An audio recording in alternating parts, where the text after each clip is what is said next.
मैं इस वीडियो में आपको एक्सप्लेन करने जा रही हूँ कंस्ट्रक्टर फंक्शन। सबसे पहले बात करते हैं कि कंस्ट्रक्टर फंक्शन होते क्या है, क्या इनकी पहचान होती है और क्यों हम इन्हें यूज करते हैं, क्या रिक्वायरमेंट है इनको यूज करने की। सबसे पहले बात करें तो कंस्ट्रक्टर की पहचान की। कंस्ट्रक्टर फंक्शन वो फंक्शन होते हैं जिनका वही नाम होता है जो आपकी क्लास का नाम है। That means constructor function are those function which have same name as the class name। अब ये तो हो गई इनकी पहचान कि अगर मेरी क्लास का नाम भी एबीसी है और फंक्शन का नाम भी एबीसी है तो ये एबीसी नाम का जो फंक्शन होगा ये क्या कहलाएगा, कंस्ट्रक्टर कहलाएगा। कंस्ट्रक्टर की रिक्वायरमेंट क्या होती है, हम वेरिएबल्स को इनिशियलाइज करते हैं। लाइक अगर मैं कहती हूँ int x इक्वल टू 10, तो इसका मतलब है कि x जैसे ही मेमोरी में डिक्लेयर होगा उसके पास अपनी एक इनिशियल वैल्यू होगी 10। वैसे ही अगर मैं चाहती हूँ कि जब मेरी क्लास का ऑब्जेक्ट मेमोरी में डिक्लेयर हो तो उस ऑब्जेक्ट के डेटा मेंबर के पास भी कुछ इनिशियल वैल्यू हो, तो उसके लिए हम यूज करते हैं कंस्ट्रक्टर फंक्शन। हम बिना कंस्ट्रक्टर फंक्शन के ये काम क्यों नहीं कर सकते।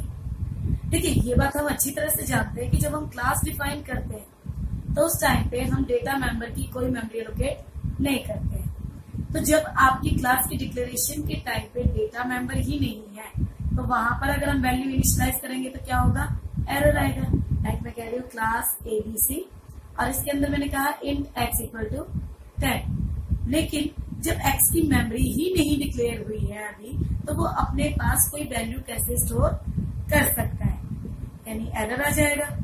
यानी हम क्लास के अंदर डेटा मेंबर के डिक्लेरेशन के टाइम पे वैल्यू इनिशियलाइज नहीं कर सकते और ऑब्जेक्ट के डिक्लेरेशन के टाइम पर हम डेटा मेंबर को इसलिए इनिशियलाइज नहीं कर सकते कि ऑब्जेक्ट के थ्रू हम सिर्फ और सिर्फ क्लास के पब्लिक मेंबर एक्सेस कर सकते हैं।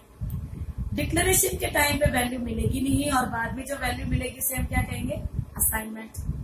यानी अगर मेरी रिक्वायरमेंट है कि जैसे ही एक ऑब्जेक्ट मेमोरी में डिक्लेयर हो उसके पास अपनी पहले से कुछ इनिशियल वैल्यू हो, तो उसके लिए हम यूज करते हैं कंस्ट्रक्टर फंक्शन।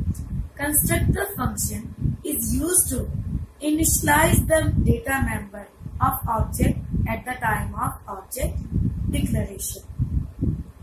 अब बात आती है कि ठीक है, कंस्ट्रक्टर फंक्शन को हम डेटा मेंबर को इनिशियलाइज करने के लिए बनाते हैं, बट कंस्ट्रक्टर फंक्शन को बनाते कैसे हैं। मैंने आपको पहले ही बताया कि अगर क्लास का और फंक्शन का नाम सेम है तो उसे हम कहते हैं कंस्ट्रक्टर फंक्शन। लेकिन एक बात याद रहे, कंस्ट्रक्टर फंक्शन का कोई रिटर्निंग टाइप नहीं होता, नॉट इवन वॉइड। मेरी है क्लास एबीसी, इसके अंदर दो डेटा मेंबर है int X Y. Public section में मैंने एक फंक्शन बनाया एबीसी, इसके अंदर मैंने कहा x equal to Y equal to 0।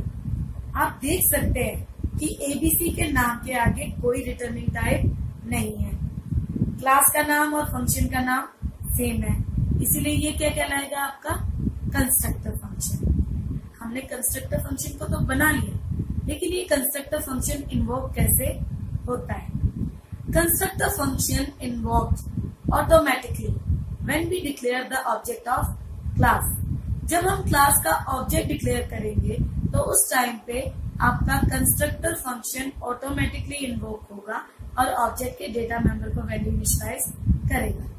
Like मैंने एबीसी क्लास का ऑब्जेक्ट डिक्लेयर किया एम, यहाँ पे मैंने कोई कॉल स्टेटमेंट नहीं दिया, लेकिन जैसे ही ये ऑब्जेक्ट मेमोरी में डिक्लेयर होगा ऑटोमेटिकली आपका कंस्ट्रक्टर कॉल होगा और इस एम के एक्स और वाई को 0 वैल्यू इनिशियलाइज कर देगा।